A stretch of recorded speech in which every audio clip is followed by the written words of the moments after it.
as much of North America, particularly the US, is easing up on restrictions and getting back to normal, still little is known about the origin of the virus that sent the entire world into lockdown mode.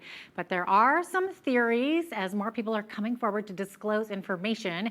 Joining me to discuss this and much more is our foreign affairs expert, Lisa Daftari. Lisa, welcome back. So great to have you back. Thank you for having me. Of course. So, what do we know so far about what's been leaked about the origin of the coronavirus? You notice the question you asked was leaked. Why should there be this, a clandestine operation to get information, the transparency, the truth out about this virus that affected the whole world? Why did this become a political game? Why did it become hide and go seek? So, as many people know, there was a FOIA request. That's a Freedom of Information Act. We have that here in the United States when you could request information, particularly when they are employees of the government, that their records should be open and declassified. And through these emails that Dr. Fauci received, we are understanding that he did not go and delve further to find the origins, or he knew more about the origins and stopped the investigations right there. And that's what a lot of people are pressing on right now. Others obviously don't want to hear this, and that's the hard part here, is to say that we live at a time where half the country here in the United States, and I'm sure Canada has a similar situation, just shuts down questions and conversation and dialogue and investigations, and they prevent the truth from coming out. And in this case, look, we have the virus. Obviously, it hit hard all around the world. I know many people who have loved ones who perished in this awful pandemic. So we don't make light of it at all. It obviously existed, and it was something that was horrific. But people want to know where this came from. Why didn't we look further? Why wasn't there a more committed drive to get to the bottom of this, to get to the truth of this? And why was it blocked? What was the agenda in blocking this information? And that's what we all have to press on. That's what we all have to stay on top of. I know as a journalist, even though this is not my area of expertise, I certainly will stay on top of it in order to at least ask the proper questions in hopes of getting some answers. Interesting stuff. So let's switch gears a little bit here to the recent cyber attacks on some major businesses. Now, Lisa, where I am in Alberta, we're only about an hour and 40 minutes from one of the largest meat packing plants in the region. JBS, of course, is what I'm talking about. And just like the ones in the US, the plant here was forced to shut down temporarily last week after a ransomware attack. Now, this is serious, and apparently the US Department of Justice is treating this with a similar priority as terrorism. As they should. And you know what? They are a bit late on this, because rogue nations like China, like Iran's government, like Russia, are spending more money on their cyber militaries than they are on their actual militaries. And that should tell us a big warning for the future of attacks. Attacks will be online because they know they can take out an entire infrastructure, or a basic, what we had here in the United States just a month or so ago was the pipeline that was hacked similarly. Imagine them taking down power grids. Imagine them taking down Wall Street and hospitals. I mean, the endless possibilities of the important infrastructures that rely on, obviously, the web and a secure system, and how easily they can be hacked, how easily there could be a ransomware with these types of attacks that take place. That's why it's very important that the Biden administration and all governments really take a serious position on this to prevent them from happening again. They need to dig very, very deeply. They believe that this is Russia. They believe that this is similar to the attack that was on the oil pipeline here in the United States. So start digging and start getting some answers as to who this was. Punish them, hold their government really accountable until you get answers as to who this was and what they want, and they should stop right immediately. Yeah, it's really, really scary stuff. And of course, speaking of attacks, we seem to be seeing a rise in anti-Semitism in the US, including groups like the Women's March and Black Lives Matter, who are in support of pro-Palestinian activists. And this is helping to legitimize anti-Semitism, isn't it? Yeah, how did we get here, right? Jeanette, you're talking about, a conflict between Hamas, a terrorist organization, and the state of Israel, the only democracy in the Middle East and obviously our Western ally. And all of a sudden that trickles into, attacks on people eating at restaurants in New York and Los Angeles, or having protests where people are beaten in the streets in Canada and Europe, and of course here in the United States as well. We saw a few of those incidents. It's horrific, but it's by design. This is not something that just happened overnight. Anti-Semitic attacks have been on the rise in 2019 and 2020, exponentially rising in major cities across the world. And now this recent conflict in the Middle East is just pretense for more of this violence, not just against Israel or against people who are pro-Israel, but against Jews. So they've really made a skip, right? They're not asking, well, do you believe in Israel's policies or do you support the state of Israel? They're saying, are you Jewish? When they walk up to these people in restaurants, they're asking, are you Jewish? So it's purely anti Semitic. And again, with these social justice groups that you mentioned, the pro Palestinian narrative here in the West has done a masterful job at backing on these social justice movements, taking advantage of this intersectionality. So they tell people, well, if you believe in gay rights, then you should believe in Palestinian rights. And if you believe in women's rights, then you should believe in Palestinian rights. And if you believe in Black rights, then you should believe in Palestinian rights. And not really flipping that and saying, well, if you believe in all those things, you should also believe in stopping anti-Semitism and every form of hate. So the narrative is really flipped on its head, and we do our best to try to comb through this and really set the narrative straight. But unfortunately, you have so many of these, Instagram celebrities and influencers who are spewing garbage, and people are learning from Instagram and TikTok rather than actually getting the facts. We live in a day and age where, of course, you can get these so-called facts from memes and influencers on social media, but we also live in a time where you can Google everything, the history of the region, the history of Israel, the history of anti-Semitism, to better inform yourselves of these very, very serious issues.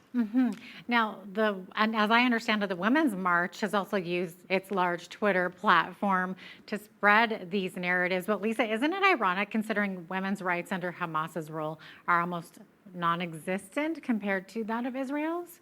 Exactly right. Exactly right. You look at the statistics in universities in Israel, you look at the statistics of women, leaders in Israel. They've had a prime minister who's a woman. You have members of the parliament that are women. Obviously, look at the Arabs that are living inside Israel, who are so much happier than the ones that are living under Hamas. I mean, that's a no-brainer, right? And you talk about other rights. How about the gay rights? The only country in the Middle East that allows gay marriage and has a gay pride parade is the state of Israel.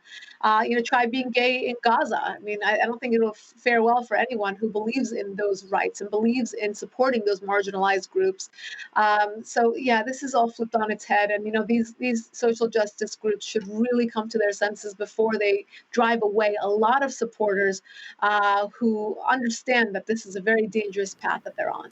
That's a really interesting point you make. Now, Lisa, we've also heard that a major department head at Google posted some comments that were anti-Semitic, but they're still staying with the company. Seems like under other circumstances, people would be gone. Oh, absolutely. You know what? Cancel culture applies to everything except for anti-Semitism, I guess, right? You can't say anything about any other group. The comment that this man made, if you took out the word Jews and you put in, any other minority group, this guy would have been out.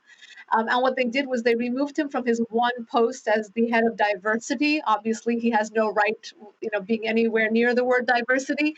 But he didn't lose his job, meaning he's still with the company. And I think that headline was misleading to a lot of people who said, "Oh, thank goodness Google removed him." No, they only removed him from this one position, but he is still with the company. And I think people should continue to press that if cancel culture is going to apply for some things, it should apply for all things that are hateful, that are insightful, and in this case, purely anti-Semitic and filled with hate.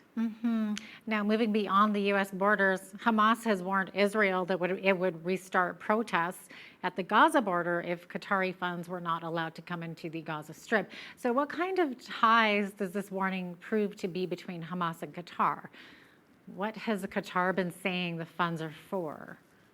Right. So it doesn't bode well for the ceasefire, right? When you have Hamas on one side of the ceasefire saying, "Well, look, we're going to start up again if you don't let us, get this money." And I tweeted this out. They basically are saying, "Let us get our terrorism money, or else we're going to terrorize you." So it's really this catch-22 that Israel finds itself in, where obviously Qatar has been supporting Gaza and the Palestinian territories for a long time now. Qatar has been on the wrong side of many conflicts in the Middle East, and they've been called out by the U.S. several times for this and for their financing of terror. Likewise, the Iranian regime has doubled down and said, "We're going to replenish Hamas's weapons that they use in this recent conflict against Israel." So we know that they're getting, all of this help and support. Meanwhile, the Democrats here in the United States today voted unanimously to not give Israel the money that they need to fix the Iron Dome. Again, that's the technology that protects Israel from the missiles coming into the country.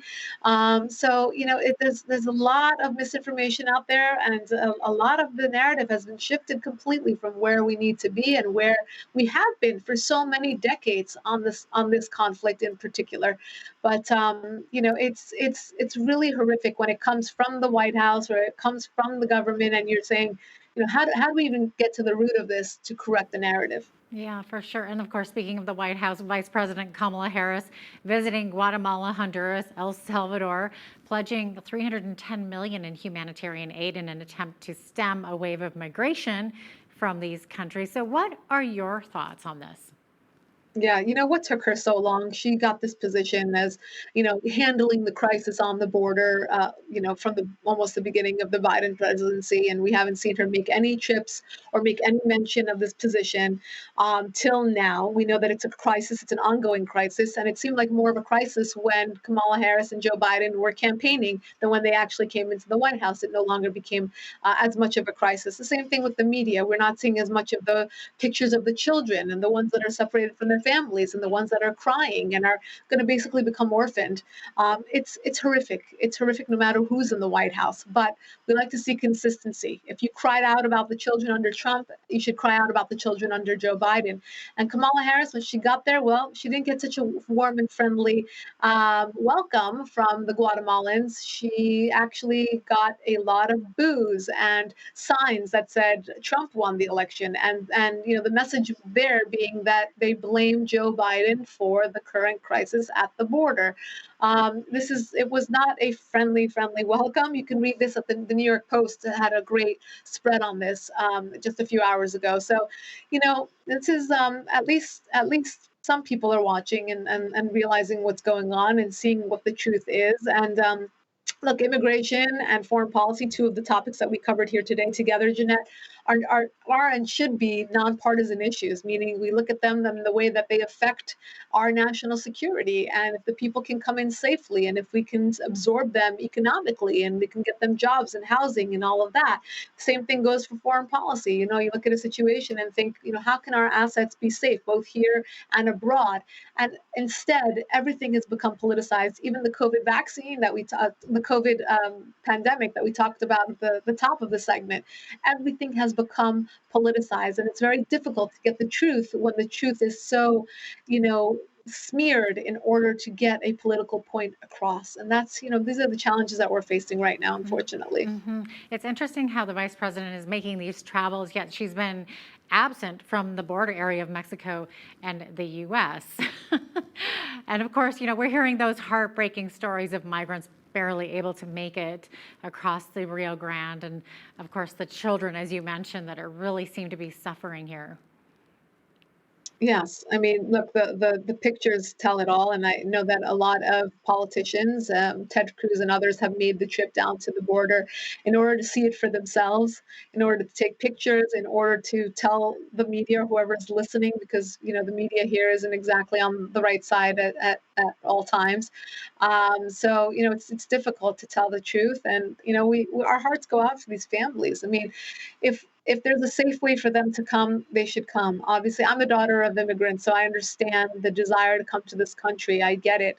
And I never want to sound like a hypocrite, but it has to be under, a system where we can vet these individuals so both sides are safe, so we can vet the situation so that they come in safely, so that they're not separated from their children, so that they're not getting diseases and getting COVID and getting raped. There's a story 2 nights ago about a woman who was getting raped, and authorities got there in time.